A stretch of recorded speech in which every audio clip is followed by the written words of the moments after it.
আমার মতো আপনারা যারা মোবাইল দিয়ে ফটোগ্রাফি করতে পছন্দ করেন তাদের জন্য আজকের এই ভিডিওটি খুবই স্পেশাল হতে চলছে। কারণ আজকের এই ভিডিওটিতে আমি আপনাদের সাথে আলোচনা করব কিভাবে আপনারা আপনাদের হাতে থাকা লো টু হাই বাজেটের স্মার্টফোনগুলোর সাহায্যে এরকম ন্যাচারাল কিছু ফটোগ্রাফি করতে পারেন। সো চলুন ভিডিওটি শুরু করা যাক।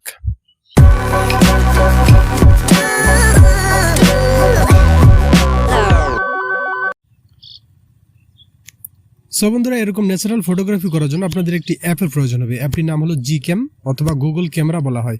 এই গুগল ক্যামেরা বা Gcam-এরই একটি ভার্সন আমরা এখন ব্যবহার করব। সেটার ভার্সনটির নাম হলো LMC8.4। আপনারা অনেকেই শুনেছেন, হয়তোবা শুনেননি।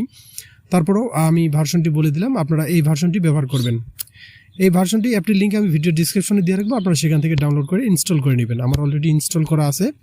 সো এই ক্যামেরা অ্যাপটিতে প্রবেশ করার আগে আমি আরেকটি স্টেপ দেখা দিচ্ছি। এখানে কিছু কনফিগ ফাইল থাকবে, সেই কনফিগ ফাইলগুলোর লিঙ্কও আমি ভিডিও ডিসক্রিপশনে দিয়ে রাখছি, গুগল ড্রাইভের লিঙ্ক। আপনারা সেখান থেকে ডাউনলোড করে নেবেন সবগুলো কনফিগ। ওকে, সো সেই কনফিগগুলো পরবর্তীতে কী করতে হবে সেটি আমি এখন মূলত দেখাবো। এখানে দুটি স্টেপ, একটি ফাইল ম্যানেজারের স্টেপ আছে, দেন হলো গিয়ে আপনার ক্যামেরাতে গিয়ে কিছু স্টেপ আছে। ওকে, সেই সবগুলো আমি এখন দেখাবো, আপনারা স্টেপগুলো মনোযোগ সহকারে ফলো করবেন। ওকে, সো ফাইল ম্যানেজারে গেলাম। আমি যে সমস্ত কনফিগ ফাইল দিয়েছি আপনারা সেই কনফিগ ফাইলগুলো হয়তোবা ডাউনলোড ফোল্ডারে পেয়ে যাবেন আপনাদের ডাউনলোড করার পরে। সো আমারও মনে করেন যে সেম টু সেম ডাউনলোড ফোল্ডারে আছে। আমি এগুলো এখন মনে করেন এর আগে আমি আমার ইন্টারনাল স্টোরেজে ঢুকে আমি একটা ফোল্ডার তৈরি করে নিই। ওকে, আপনারা আপনাদের ইন্টারনাল স্টোরেজে অথবা ইন্টারনাল স্টোরেজই করবেন। ইন্টারনাল স্টোরেজে একটি ফোল্ডার তৈরি করবেন। ফোল্ডারটির নাম দিবেন এরকম যে LMC8.4। ওকে, ফোল্ডারটির নাম দিবেন এটা। ওকে, সো আমাদের একটি ফোল্ডার তৈরি হয়ে গেল। এখন আমরা যে কনফিগগুলো ডাউনলোড করেছি, আমি যেই গুগল ড্রাইভের লিঙ্কটা দিয়েছিলাম, সেই লিঙ্ক থেকে ক্লিক করে আপনারা যেই কনফিগগুলো ডাউনলোড করেছেন সেই কনফিগগুলোতে আপনারা যাবেন। ওকে, মূলত সেই কনফিগগুলো আমরা ডাউনলোড ফোল্ডার থেকে ওই LMC ফোল্ডারে নিয়ে যাব, জাস্ট এটুকুই কাজ। ওকে, এখানে আমরা কনফিগগুলো আমি সিলেক্ট করে নিচ্ছি। আপনারাও সেম ওয়েতেই করবেন, আপনাদের বোঝার সুবিধার্থে আমি আবার নতুন করে করতেছি। ওকে, সো এখানে আমি কনফিগগুলো নিলাম, কনফিগগুলো সিলেক্ট করে নিলাম। সিলেক্ট করে নেওয়ার পর এখানে আমি মুভ বাটনে চাপ দিলাম। দেন আমি আমার ইন্টারনাল স্টোরেজে চাপ দিলাম। দেন এখানে LMC8.4 যে ফোল্ডারটা আমি এখানে ক্রিয়েট করলাম এই ফোল্ডারটাতে প্রবেশ করলাম। দেন এখানে পেস্ট করব। ওকে, আপনারাও পেস্ট করবেন।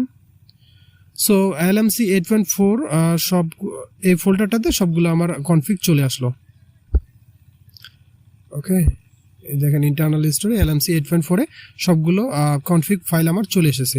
সো এখানে ফাইল ম্যানেজারের কাজ আমার শেষ। ওকে, এখন আমি ক্যামেরা অ্যাপটিতে প্রবেশ করতেছি, আপনারা মনোযোগ সহকারে দেখবেন।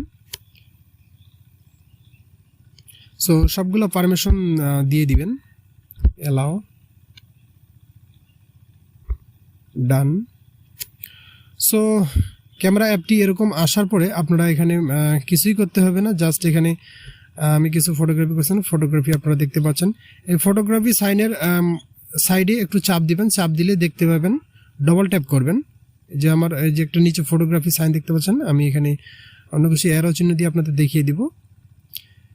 এখানে ডাবল ট্যাপ করবেন। দেখেন ডাবল ট্যাপ করার পরই দেখেন এখানে ডিফল্ট কনফিগ নামে একটা অপশন আছে। এখানে জাস্ট আপনারা কিছুই করতে হবে না। এখানে ওই যে আমরা LMC8.4 নামে একটা ফোল্ডার তৈরি করেছিলাম, সেই ফোল্ডারটারই সবগুলোই কনফিগ ফাইলগুলো এখানে শো করতেছে। এখানে কনফিগ ফাইলগুলো আমাদেরকে সিলেক্ট করতে হবে, জাস্ট আর কিছুই না। কনফিগ ফাইল আমি একটা সিলেক্ট করলাম, দেন ইম্পোর্টে চাপ দিব। দেন আমরা যেই লোকেশনে ছবি তুলবো সেই লোকেশনটা আমরা সামনে ধরবো, এছাড়া কিছুই না। সো দেখতে পাচ্ছেন আমি একটা ছবি তোলার চেষ্টা করতেছি, যদিও ওয়েদারটা সন্ধ্যা হয়ে গেছে। দেখা যাক তারপর কিরকম আসে রেজাল্ট।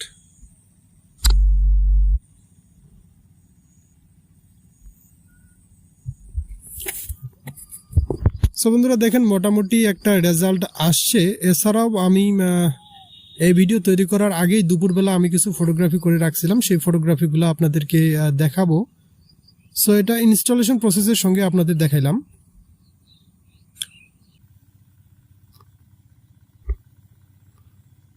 বন্ধুরা এখানে যতগুলো কনফিগ আপনারা দেখতে পাচ্ছেন সবগুলো কনফিগেরই কিন্তু ডিফারেন্ট কাজ। ওকে, ম্যাক্রো কালার্স ভেরিয়েন্ট, এটা আপনারা যদি মানে ক্ষুদ্র কোনো জিনিসের ছবি তুলতে চান তো সেখানে আপনাদের ম্যাক্রো বজ অথবা ম্যাক্রো কালার এই দুটা কনফিগ আপনারা ব্যবহার করবেন, এবং কি অন্যান্য সবগুলো কনফিগারই কিন্তু আলাদা রেজাল্ট আসবে। ওকে, আপনারা আপনাদের পছন্দ মতো কনফিগগুলো ব্যবহার করবেন। ওকে, সো চলুন বন্ধুরা এখন দেখা যাক আমি দুপুরবেলা যে সমস্ত ফটোগ্রাফি করছিলাম সেই সমস্ত ফটোগ্রাফির কিছু অংশ বিশেষ। সো বন্ধুরা এখানে আমি প্রথমবার আমার ফোনের ক্যামেরাটি দিয়ে ছবি তুলেছি এবং দ্বিতীয়বার Gcam এর LMC 8.4 ভার্সনের ক্যামেরাটি দিয়ে ছবি তুলেছি এবং দুটি ছবির মধ্যকার পার্থক্য আপনাদের মাঝে তুলে ধরেছি। এখানে আপনারা দেখতে পাচ্ছেন নর্মাল ছবিগুলো থেকে Gcam এর ছবিগুলো অনেক ন্যাচারাল এসেছে, এজন্যই আমি বলছি Gcam is the best. So বন্ধুরা এই ছিল আজকের ভিডিওটি যদি ভালো লেগে থাকে ভিডিওটিতে একটি লাইক দিবেন, চ্যানেলটি সাবস্ক্রাইব করবেন এবং পাশে থাকা বেল আইকনটি বাজিয়ে দিবেন পরবর্তী ভিডিওর নোটিফিকেশন পেতে। ধন্যবাদ।